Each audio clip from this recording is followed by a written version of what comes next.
This video will explore Sanditon, the unfinished Jane Austen manuscript, which is now a masterpiece production going on its third season, which will be its last, and how Sanditon relates to the town of Worthing in West Sussex.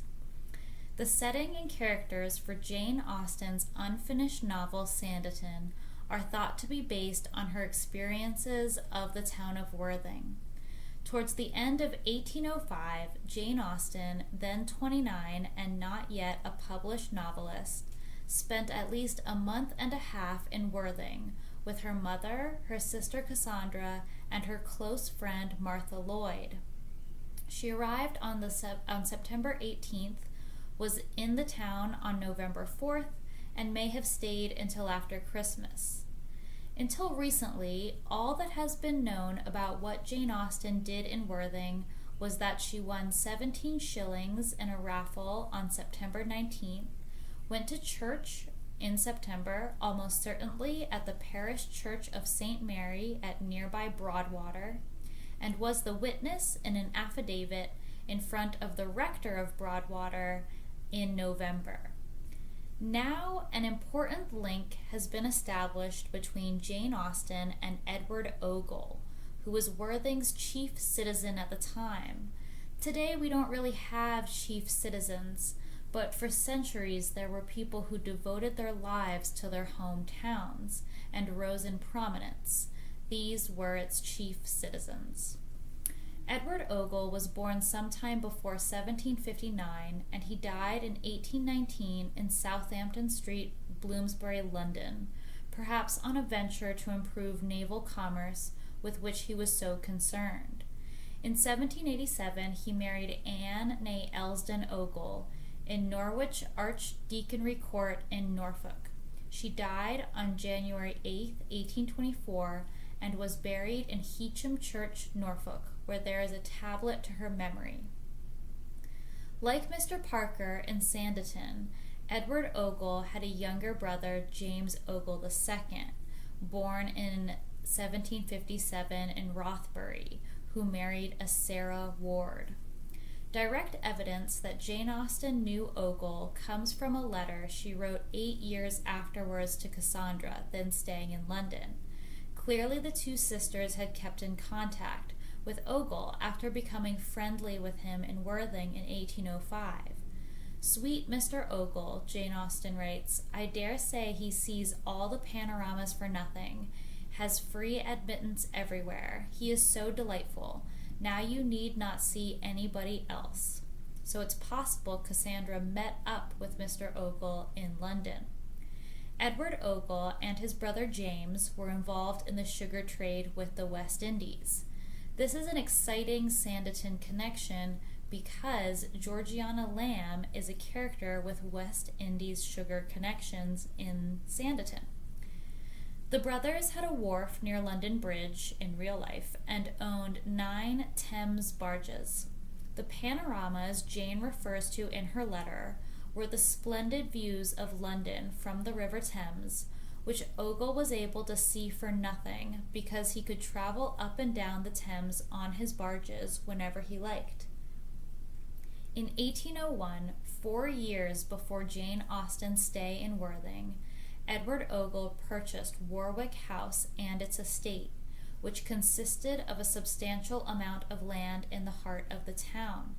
His arrival in Worthing was the catalyst for its transformation into a thriving seaside resort. Mr. Ogle's plan for mooring vessels in the River Thames from London Bridge to Deptford on an improved system is a chart currently held by the Royal Museums, Greenwich. It is not currently on display, but you can access a copy of it in Wikimedia. It is a single-sheet hand-colored engraving which was sold for 6 pence. It includes a scale in feet. A text panel explains the proposed improvements. This map illustrates the range and volume of trade to London. Ogle's plan was an attempt to solve the problem of overcrowding caused by the doubling of London's seaborne trade since 1760. He proposed the building of canals and creating a standard for the sizes of chains, which took up an extreme amount of space on the wharf. By the time of his chart, nearly 3,500 foreign-going vessels were sailing to London each year. The role of the Navy in safeguarding this trade during the French Revolutionary and Napoleonic Wars was of vital importance. In any event, this improved system was passed over in favor of the more ambitious West India Docks and Wapping Dock schemes. Ogle's plan included a long wrapping chain of moored ships organized by what kind of cargo they were carrying. Although a few terraces of lodging houses had recently been built, Worthing was still not much more than a straggling, overgrown village, largely reliant on farming and fishing by the time the Austens stayed there. Communications were poor, the only road into the town being little more than a sequence of winding lanes, which were all but impassable in severe weather. There was no drainage, no market, no church, no theater, and no proper modern hotel. So visitors to the town had to stay either in lodging houses or in old-fashioned inns such as the Sea House Inn. This was located at the bottom of South Street Fields at the southwest corner of South Street. Ogle's first project was to build the Colonnade at the corner of Warwick Street and High Street, just across the road from his house so he could supervise its building. The building consisted of 3 lodging houses at the northern end, together with a library at the corner. The library was of extreme importance to Ogle to draw more people to the town. Libraries were the main social institutions in the seaside resorts of the period, enabling socializing. As well as reading, there was gossip, gambling, and musical entertainment at these establishments. And the Colonnade Library and its rival, Stafford's Marine Library, opened in 1797, would have been the main meeting places for visitors to Worthing. I believe Stafford's Marine Library was demolished. The Austen ladies were spoilt for choice, with the Colonnade Library a stone's throw from where they were staying, and Stafford's Library just 200 yards away on the seafront. In 1803, Edward Ogle was chosen to be the first chairman of the Board of Commissioners for Worthing, and at the board's second meeting, the important decision was taken to lay a brick drain along the length of Worthing, with cesspools every 100 feet. One can imagine the diseases that circulated in seaside towns, and we've actually seen an uptick in diphtheria in England due to the influx of illegal immigration. And so improved and effective sanitation systems remain incredibly important. In 1804, a proper turnpike road was built between Worthing and West Grinstead, finally giving the town a good line to London. During the 5 years after Jane Austen's visit to Worthing, Ogle financed or set in motion a number of other projects, the most important being the theater in 1807, the market in 1810, both on the north side of Ann Street, which is a street named after Edward Ogle's wife, and the Stane Hotel and Terrace in 1807 and 1808, which was revitalized decades later. The house in Warwick Street where Jane Austen stayed in 1805, and it still stands today, is called Stanford's Cottage. I believe today it is owned by a pizza company, which is sort of sad. It was a charming dwelling whose south-facing bow windows in those days had an uninterrupted view to the sea. On the Warwick side, there was a paved courtyard with a pair of gates and an old chestnut tree in the middle. The north side of Warwick Street had not yet been built when Jane lived there, nor had Ann Street, which had only recently been upgraded from a farm track. The outlook from the north frontage of Stanford's Cottage was therefore over fields and very picturesque, and a few scattered buildings towards the houses on what is now North Street with the downs beyond. In spite of the improvements gradually taking place in Worthing during the first decade of the 19th century, Jane Austen and her feminine party would have found the town very quiet and provincial. This would have aided Jane Austen's letter writing and novel writing, but as we know, she was a very social person, and so she would have sought out various social connections in the town. The Austens' pleasures would therefore have been simple ones, such as walks in the country, visits to the libraries, and visiting Wick's warm baths on the seafront. We know Cassandra went there on September 20th, and to grand houses in the locality, such as Mr. Ogle's house.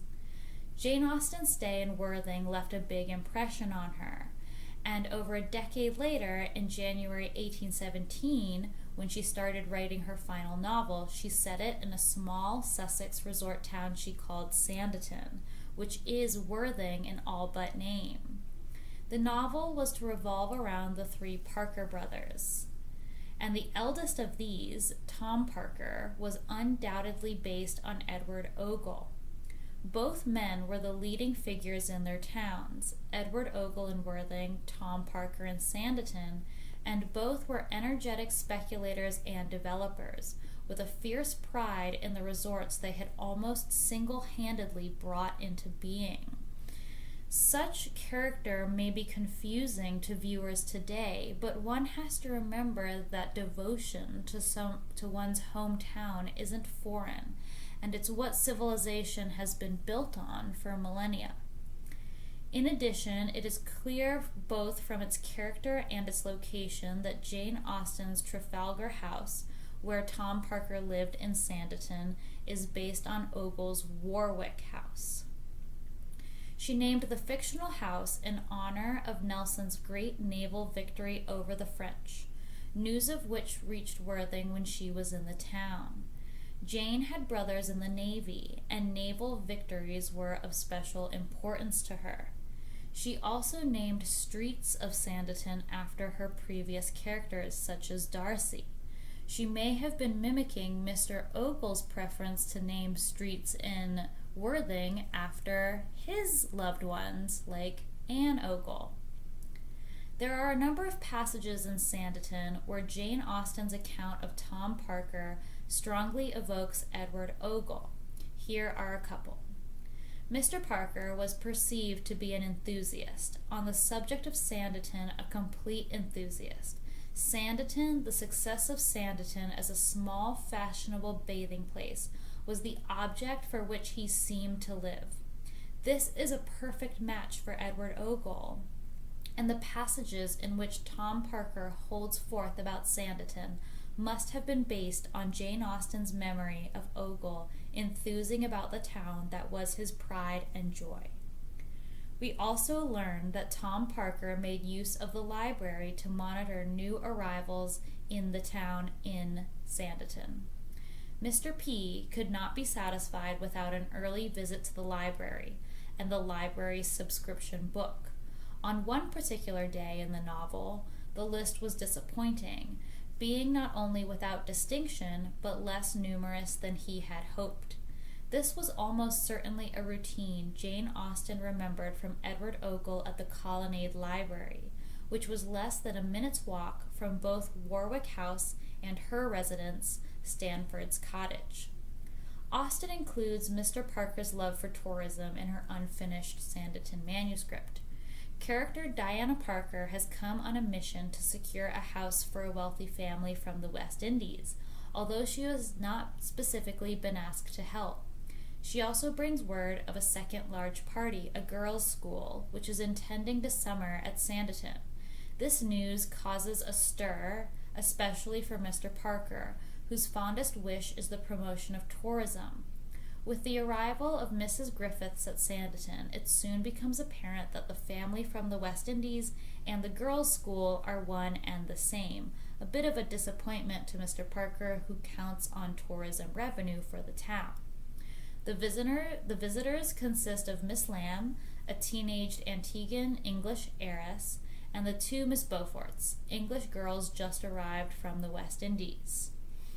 While we see an elevation in woke material in literature and mass media today, one has to remember that the presence of Black characters is not unique. Jane Austen was writing about Black characters, and Black characters were familiar to her due to her socializing and ability to understand commerce from the West Indies and Antigua to Britain at the time. With his business partner, Lady Denham, Mr. Parker hopes to make Sanditon into a fashionable seaside resort. Mr. Parker's enormous enthusiasm for his plans to improve and modernize Sanditon resulted in the installation of bathing machines and the construction of a new home for himself and his family near the seashore. Sadly, this tale of the town and people of Sanditon was never completed. Jane Austen had to abandon her novel in the middle of March 1817 as her final illness worsened and she died in July of that year. Some scholars believe the character, Miss Charlotte Haywood, reminded Jane too much of herself, alone, isolated, unable to support her family, with little to no marital prospects, and she could not write further. Edward Ogle died less than 2 years later after Jane, in March 1819. Like the unmarried Jane Austen, he had no children. Jane Austen's novels and life are, of course, her memorial. Ogle's legacy is in some of the buildings of Worthing which survive from his time, most notably the remarkable Stane Terrace. It is therefore a matter of regret that his name is nowhere commemorated in the town, whether in plaques or street names. Densely built modern Worthing bears no resemblance to the quiet little resort that Jane Austen knew.